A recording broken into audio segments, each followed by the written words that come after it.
What if I told you there's a silent killer right under your nose? It's a sneaky force that steals away your memories, shortens your lifespan, weakens your body, and clouds your mind. This dangerous culprit is linked to serious conditions like cancer, heart attacks, Alzheimer's disease, obesity, and even depression. And here's the shocking part. Most of us actually invite it into our lives every single day without a second thought. That killer is sleep deprivation.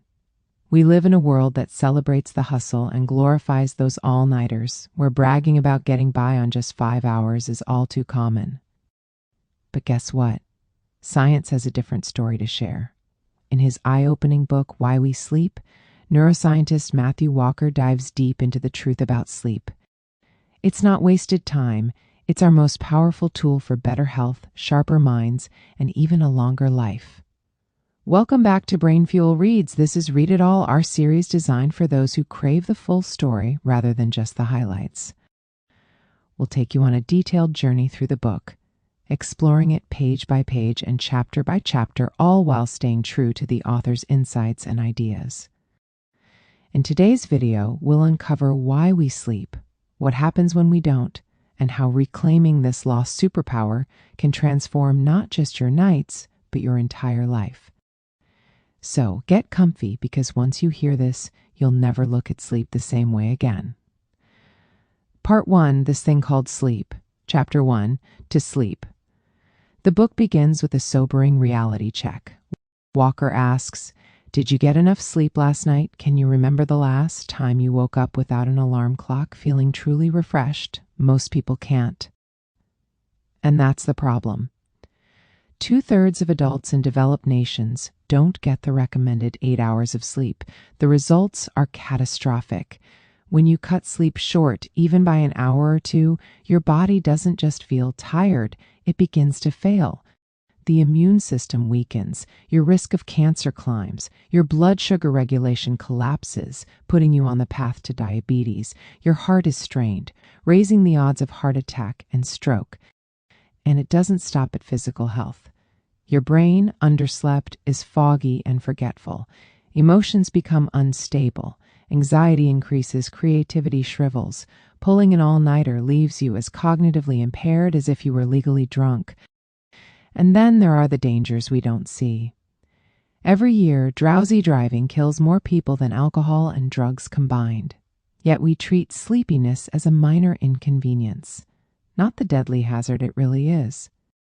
So the first chapter delivers a wake-up call. If you think sleep is optional, you are wrong. Shorten your sleep, shorten your life. He reminds us that sleep is universal. Every species on Earth sleeps. Evolution would not have preserved it unless it served a vital purpose. Which leads to the next chapter. What exactly is sleep? Chapter 2, Caffeine, Jet Lag, and Melatonin. Now we dive into the science. Walker explains that sleep is regulated by two main forces, your circadian rhythm and sleep pressure. The circadian rhythm is your body's 24-hour clock, set by the brain's suprachiasmatic nucleus, which is tuned to light. When the sun rises, your body knows it's time to be awake. When darkness falls, it prepares for rest. This rhythm influences everything: energy, hormones, body temperature, even mood. Sleep pressure, on the other hand, comes from a chemical called adenosine. While you're awake, adenosine builds up in your brain, making you feel sleepier. When you finally rest, sleep clears it away. Enter caffeine. Caffeine works by blocking adenosine receptors. You don't actually have less adenosine, you just can't feel it. Which is why, when caffeine wears off, you crash hard. And worse, caffeine lingers in your system for hours. That late afternoon coffee can still be disrupting your sleep at midnight. Walker also explores jet lag. When you fly across time zones, your circadian rhythm is thrown out of sync with local time. It takes days for the body to adjust. Shift workers experience this chaos constantly, and the long-term health costs are enormous. And what about melatonin? Contrary to popular belief, melatonin doesn't make you sleep. It simply signals to your body that it's nighttime, like turning on the starting gun at a race. The runners are ready, but melatonin doesn't make them run. That's why melatonin supplements can help you adjust to jet lag, but they won't knock you out. By the end of this chapter, one thing is clear: sleep is governed by powerful forces. And when we tamper with them, with caffeine, artificial light, or erratic schedules, we pay the price. But what exactly happens when we close our eyes? That's what the next chapter uncovers. Chapter 3: Defining and Generating Sleep. Sleep is not a simple off switch. It's a complex, active process divided into stages. Walker describes two main types: non-REM sleep and REM sleep. Non-REM has stages of light sleep and deep sleep. In deep non-REM sleep, the brain produces slow, powerful waves. These waves act like a file-saving process, moving memories from short-term storage into long-term vaults. They also restore the body, repair tissues, and strengthen the immune system. Then there's REM sleep, rapid eye movement sleep. This is when dreams occur. During REM, your brain lights up with activity, almost as if you're awake. Your body, however, is paralyzed, keeping you from acting out your dreams. REM sleep enhances creativity, processes emotions, and helps you make connections between ideas. Together, non-REM and REM sleep form a nightly cycle, repeating about every 90 minutes. Early in the night, you get more deep non-REM sleep. Later, closer to morning, you get more REM. That's why cutting sleep short robs you of the rich, dream-filled REM stages, and why sleeping in on weekends never fully makes up for lost sleep. This chapter makes something clear: sleep is not passive. It's not wasted time. It's the most productive thing your brain and body do all day. And across our lives, the balance of sleep changes, which takes us to the next chapter. Chapter 4: Ape Beds, Dinosaurs, and Napping with Half a Brain. Sleep isn't just a human phenomenon. Walker takes us on a fascinating journey through the animal kingdom. Every species sleeps, from tiny insects to elephants to whales. Dolphins and some birds even sleep with half their brain at a time, keeping one eye open for predators while the other side rests. This unihemispheric sleep is proof of just how essential rest is. Nature won't risk survival by eliminating it. Primates, our closest relatives, build beds in trees for safer and deeper sleep. Early humans did too, climbing high to avoid predators, then later developing fire and shelters that allowed longer, more restorative rest. Some scientists believe that better sleep gave us the brain power to evolve complex societies and culture. Then there are naps. Many animals nap instinctively, and humans are naturally biphasic, meaning we're wired for 2 bouts of sleep, one at night and a shorter nap in the afternoon. Cultures that embrace siestas often see lower rates of heart disease, but modern work culture has suppressed napping, leaving us more tired than biology intended. By looking at animals, Walker shows us that sleep is as fundamental as breathing. No creature, no matter how large or small, can escape its need. Which leads to the final chapter of Part 1, how sleep changes over the course of a human life. Chapter 5, changes across a lifetime. Babies spend about half their sleep in REM, building their rapidly growing brains. As children grow, they need less REM but more deep sleep, which strengthens learning and memory. Teenagers, often accused of laziness, actually experience a natural shift in their circadian rhythm. Their bodies want to stay up late and wake up late. Forcing teens into early school hours is, Walker argues, like forcing adults to start work at 4 a.m. The result? Chronic sleep deprivation, impaired learning, and mood disorders. In adulthood, sleep stabilizes, but modern life chips away at it with stress, screens, and schedules. And as we age further, deep sleep declines. Older adults often struggle with fragmented nights, and this decline in deep sleep is linked to memory loss and Alzheimer's disease. Sleep, then, is not static. It's a lifelong journey, changing in structure and need, but never losing its importance. So part 1 of Why We Sleep gives us the foundation. We now know what sleep is, why it exists, how it's regulated, and how it evolves. And we've seen the devastating consequences of neglecting it. But hold on, this is only the tip of the iceberg.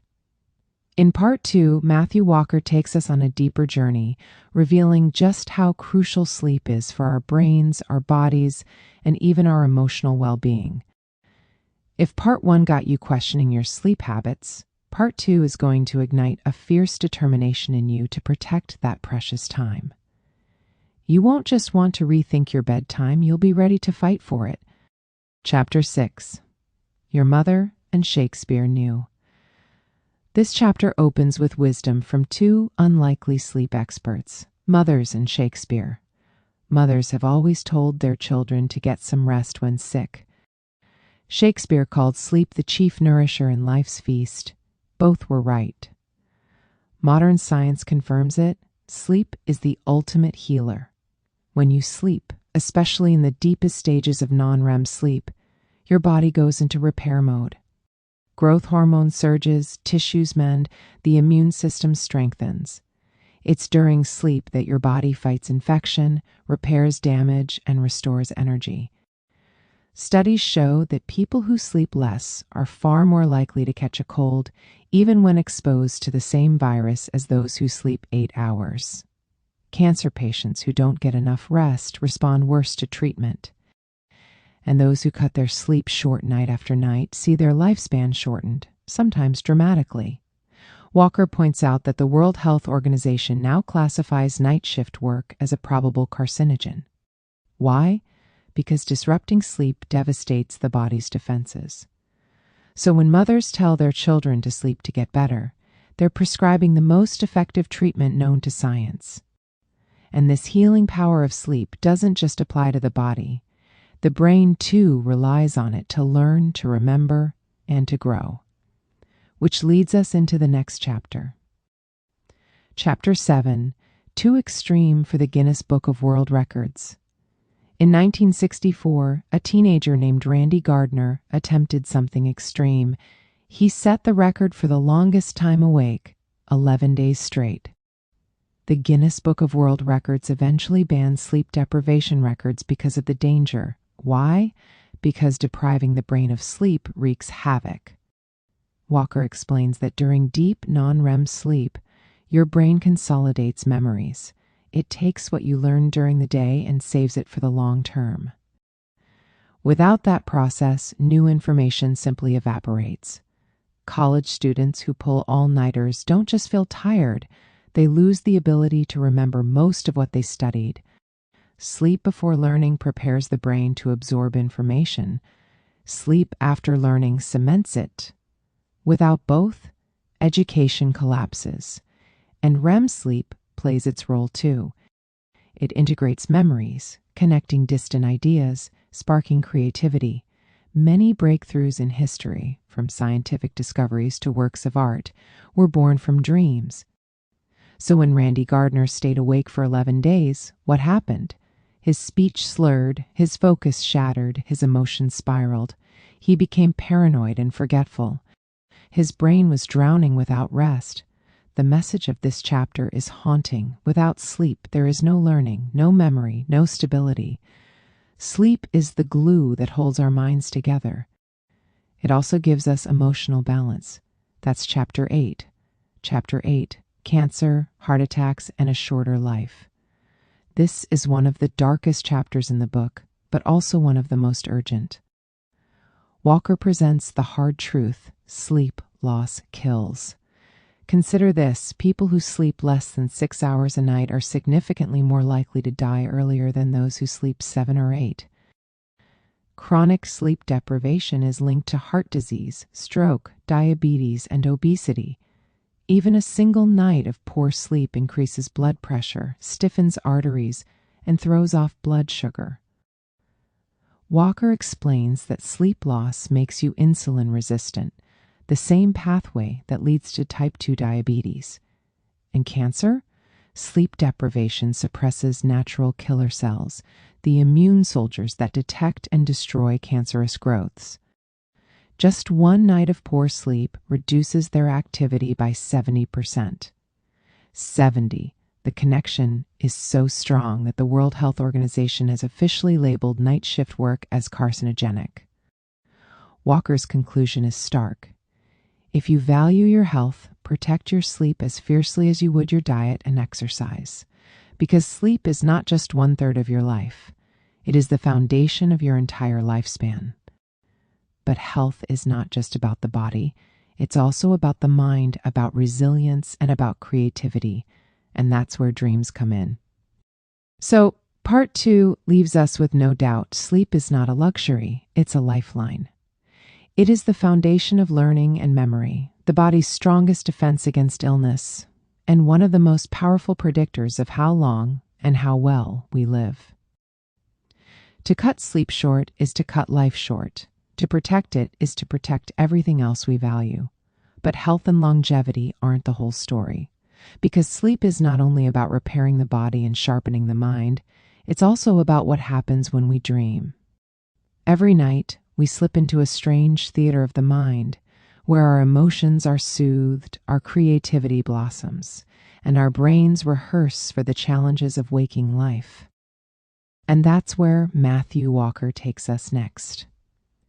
In part 3, we'll explore the mysteries of dreams, why they matter, what they do for us, and how they shape our emotional balance and creativity. Chapter 9. Routinely Psychotic.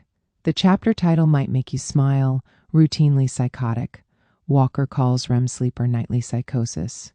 Why? Because during REM sleep we hallucinate vividly. That's dreaming.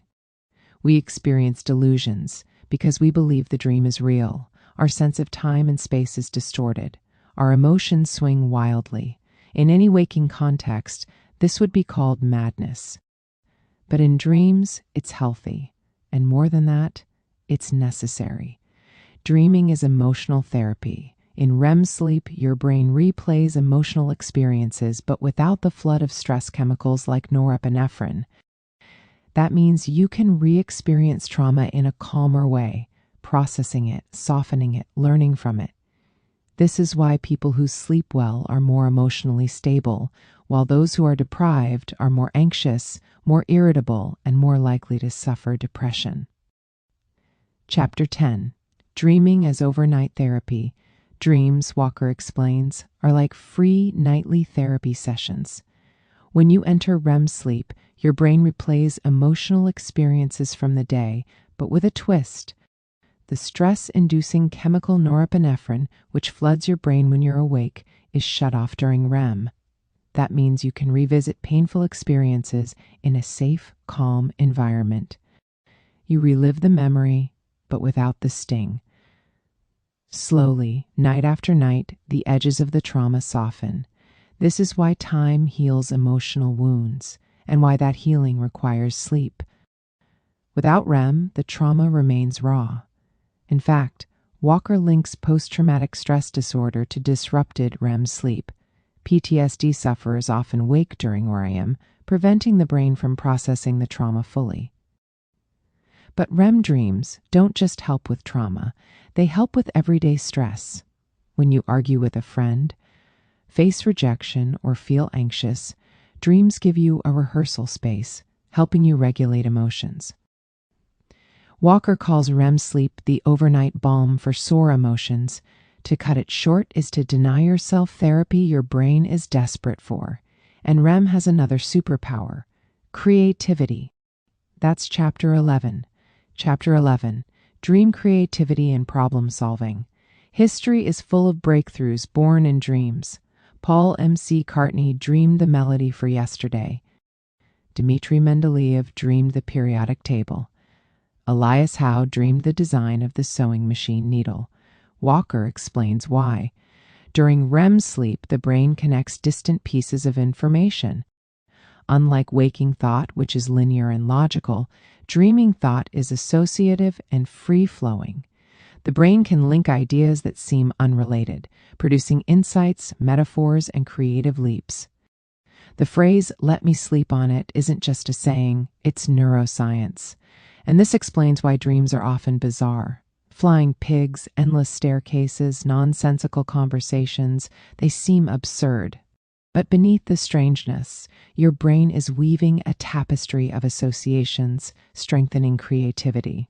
So, REM is not idle nonsense. It's your brain's innovation lab. But if REM is so important, what happens when it goes wrong? That's where Chapter 12 takes us. And so Part 3 leaves us with a revelation. Dreams are far from meaningless. They are the brain's nightly workshop, a place where our emotions are soothed, our traumas softened, and our creativity ignited.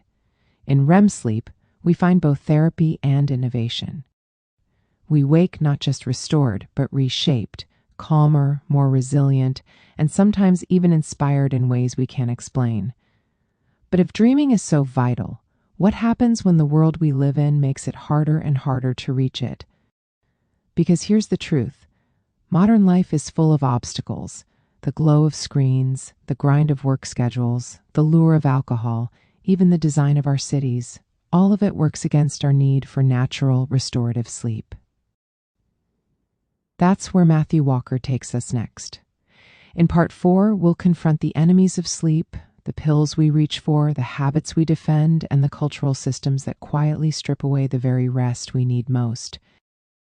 Chapter 12. Things that go bump in the night. When we think of sleep, we usually imagine calm and rest. But for millions, night is anything but peaceful. Disorders creep in. The things that go bump in the night, take insomnia. It's not just the occasional, rough night, but a chronic inability to fall asleep or stay asleep. Beyond exhaustion, it raises the risk of depression, heart disease, and weakened immunity. Then there's sleep apnea, loud snoring followed by frightening pauses in breathing. Every pause jolts the sleeper awake, fragmenting rest and straining the heart. Left untreated, apnea leads to high blood pressure, stroke, and even sudden death. Other conditions sound surreal. Narcolepsy, where people suddenly collapse into sleep. Night terrors, mostly in children, where screaming erupts in the dark with no memory after. REM behavior disorder, where dream paralysis fails and sleepers act out their dreams, sometimes violently. These disorders remind us that sleep is a fragile, intricate process. When it falters, life and health are shaken. But while disorders come from within, many obstacles to sleep are built by the world we live in, and that's where Walker turns next. Chapter 13. iPads, factory whistles, and nightcaps. What's stopping you from sleeping? If sleep is vital, why do we sabotage it every night? One culprit is screens. Phones, tablets, and TVs flood our eyes with blue light, suppressing melatonin and tricking the brain into thinking it's still daytime. Even a dim lamp can delay sleep, and endless scrolling makes switching off harder. Then there's work culture, shift workers, late-night deadlines, and the demand to be always on tear apart natural rhythms. The cost? More accidents, illness, and burnout. And what about a nightcap? Alcohol sedates you, but it blocks deep sleep and REM dreaming, leaving you restless at 3 a.m. Add in city noise or a bedroom that's too hot, and the body's natural rhythms are disrupted even further. Together, these habits and environments form a storm against sleep. Modern life constantly pulls us toward wakefulness, rewarding long hours and late nights. But every just one more drink, one more email, one more episode, is time stolen from the deepest medicine we have. Chapter 14, Hurting and Helping Sleep, Pills versus Therapy. If you walk into a pharmacy, you'll find shelves of sleeping pills promising instant rest. Millions take them every night, desperate for relief from insomnia. But Walker delivers a hard truth. Sleeping pills do not produce natural sleep. Instead, they sedate you. That's not the same thing as restorative sleep. Under sedation, the brain waves of non-REM sleep are shallow, fragmented. REM is often suppressed. And the morning after, Worse, long-term use of sleeping pills has been linked to higher mortality and increased risk of cancer. So what's the alternative? Walker praises cognitive behavioral therapy for insomnia, CBTI. This isn't about drugs, but about retraining the mind and body to rest. CBTI teaches patients to control stimulus, build routines, and use relaxation strategies. It's been proven more effective than pills in the long run, with no side effects. The message is clear. If you want true sleep, you must find natural ways.